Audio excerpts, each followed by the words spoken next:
folks, it's Lindsey Hollis with SPS back in the building over at the MGM Grand Detroit, and we just had an amazing time. It was a Horatio Williams annual coaches forum. We had great coaches, and one of those great coaches is right here with us now, representing Central State, Coach Travis Lewis. Coach, we appreciate you. How you doing? I'm doing well. Yeah. Well, first you threw me off, man. You had a 269 phone number, so you got ties to West Michigan, Laurie Norris going back to high school? Man, all over Michigan, from the Midwest all the way to the East Side. Spent a lot of time in Detroit throughout high school. Yeah. A lot of familiar coaches, familiar faces at the event tonight. Yeah, you were shouting out Linwood up there too. Man, hey, got a shout out to Linwood. So talk about your rise, Coach, to be in this role, to be at Central State right now as a head basketball coach. Man, my rise has been extremely humbling. We mentioned it up there. I didn't get into the details of my story, and I at some point I'm like, man, I probably should have said it. You can say it now. I was a two-sport athlete at Eastern Michigan, played football and basketball. But the unique part about that story is that I was a walk-on. Like at Eastern Michigan, when you walk in, there's the main football locker room, and then there's one off to the back, right? I was in that one off to the back.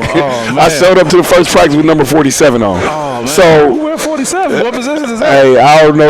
That was the one that was available. So I was a receiver with number 47 on. By the time we got to our first game, I had number 17 on. So my journey has always began with a chip on my shoulder. Trying to prove myself. I'd never played football until I was a sophomore in high school. Basketball was always my love, but I was better at football. Yeah. So because of that, I was wise enough and I had good mentorship around me to say, take that journey. And through that journey, man, at the end of my graduating Eastern Michigan, I was a 3-year starter on the basketball team, a 4-year starter on the football field, 7 video games. Like, man, it was amazing, right? I was on top of the world. And then I pursued the professional athletics, and it didn't go as well. And that's when life started to kick in. So my head coach, Coach Charles Ramsey, phenomenal mentor to me. He was like, "You'll be a better coach than player." So I came back. Well, let's go back to that. How did that hit you when he said that then? Well, it at the point of where I was at in life, I don't think it truly hit me in a disrespectful manner, but a manner of value. Right. One of the things that hurts me a lot because of my passion and my enthusiasm to be able to do anything athletically, people are like, man, you just play hard.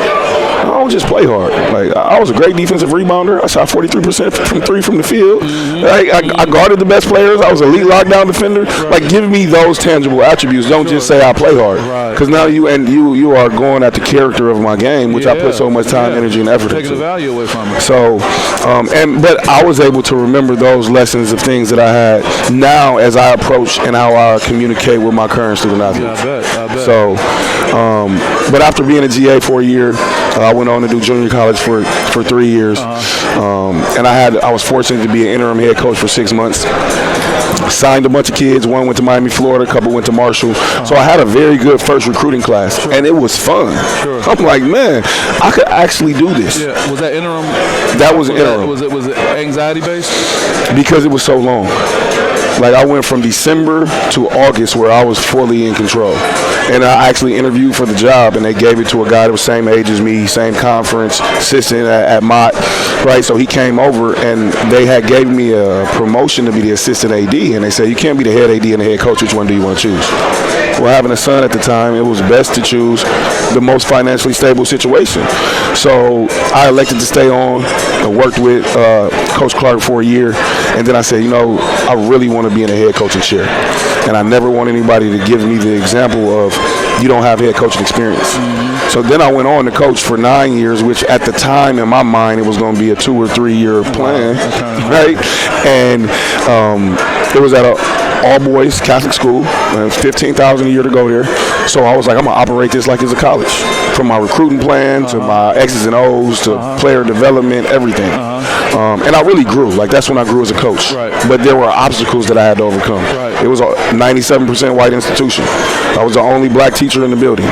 The only African Americans that were in the building were the players that I recruited academically to go there. So I learned how to maneuver rooms that I wasn't socially accepted in all the time. Right? So that was a big growth standpoint. And then probably something you probably help your student athletes with now. That is the backbone of the community service piece that we do as a program. Like, I tell recruits, there are certain things that you're going to do that's going to help me advance. But there are certain things that I'm going to do that has no benefit to me. It's going to solely benefit your ability to be successful in life. If that's a degree, if that's learning how to talk, if that's learning how to treat women, whatever it may be, we go through those scenarios and situations throughout the totality of the year. I like that. Because I've been in those unique rooms, right? But when after 9 years, I was like, all right, I'm ready to take the leap. Like, if I could do it for a decade, I had been doing real estate. I was making a lot of money doing multiple things, but I knew coaching wanted to be the passion. Coach Dennis Gates, who played at Cal for Coach Ramsey, he called me randomly. When George Floyd died, I jumped on his platform and I talked about what it was to be a black man in America with a bunch of doctors and lawyers from ProMedica, like a really big medical institution in Toledo, because they had no genuine relationships with a black man.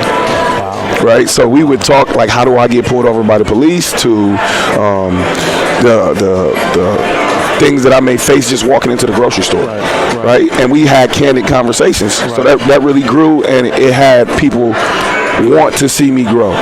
So when Coach Gates called, he said, I got an opportunity, I got a chance to watch one of your presentations. I think you can be special. Now, the part about that special that he's seen in me, I went from making about $105K a year to making $30K. So I took a bet on myself, and I took a $75,000 pay cut. And for me, that was, again, going back to being that wide receiver, it was the chip on my shoulder betting on myself. And you know that you can do it despite the odds. Man, despite it. I'm inspired by that. We talked about so many things with these prevalent issues in college sports, NIL, the portal, and you're in a unique situation because you're sitting next to probably one of the biggest donors, whether it's Michigan State, or whatnot, and you're talking about making things work. What did you take from this, and what do you felt that you may have given this audience as well? I think the thing that I took from it is just more knowledge towards the NIL era at a Power 5 level, at a Michigan State, right? Even the coach from UD Mercy, he talked about, well, how do I get 10% of a contract when you take a player that I developed so well? Like, that was a great point that you can put into conversations to build an NIL package and contracts for these student athletes at a lower level. I think what I was able to give is just the dynamic of, is a method for everyone to take advantage of the landscape. Say that again. There's a method for everyone to take advantage of the landscape. I don't know why that just penetrated so much. So in other words, quote unquote, chill out. It's a way that everybody can better benefit this. And maybe that keeps you sane a little bit, right? Well, it motivates me to recruit student athletes that have been around and their teammate may be getting $100K in NIL and they're not. Well, come play at this institution, have a chip on your shoulder, produce the numbers necessary to go back up. And what we do in our program is that we research the players at the Division II level that will get NIL this summer. And we'll put those graphics together, we'll put those numbers and those analytics together, and then let our student athletes know, if you want to go up, this is how you do it. Right? This is the method. A lot of times people tell us what to do, but they don't tell us how to do it.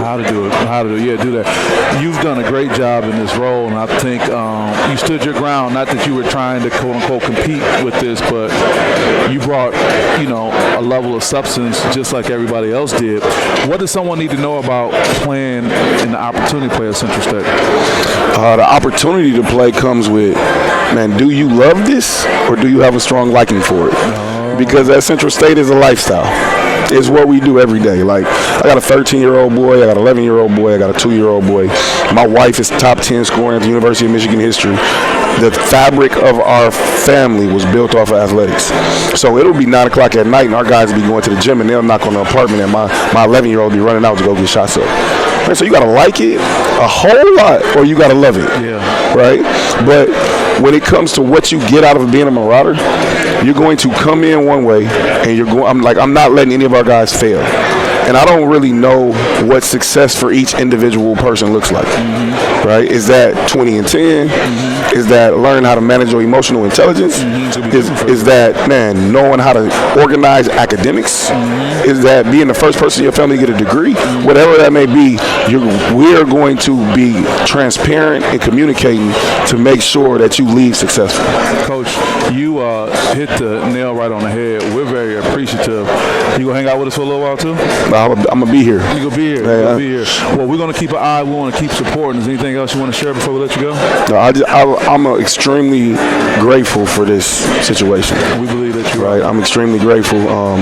Man, 3 or 4 years ago, you'd never imagine that I'd have the opportunity to sit on the stage with such big dogs that I had a chance to sit on the stage with, and to gain and grow from those guys, grow from the people in this room, and be able to be affiliated with the Horatio Williams Foundation and everything that you guys are doing is beyond measurable in my gratitude. Yeah, well, I just want to add, in 3 or 4 years, when you making moves, I'm like, Coach, you remember us from the Horatio Williams Foundation? You can be like, well, who? Nah, I'm tied in every year, baby. You might as well give me a room. I'm here for the duration. Hey, for the we duration. appreciate it, and everybody appreciate you too. Job well done, okay? Thank you. Hey, Central State is in the building. With that being said, Lindsey Hustle, SPS. We'll see you next time. Peace.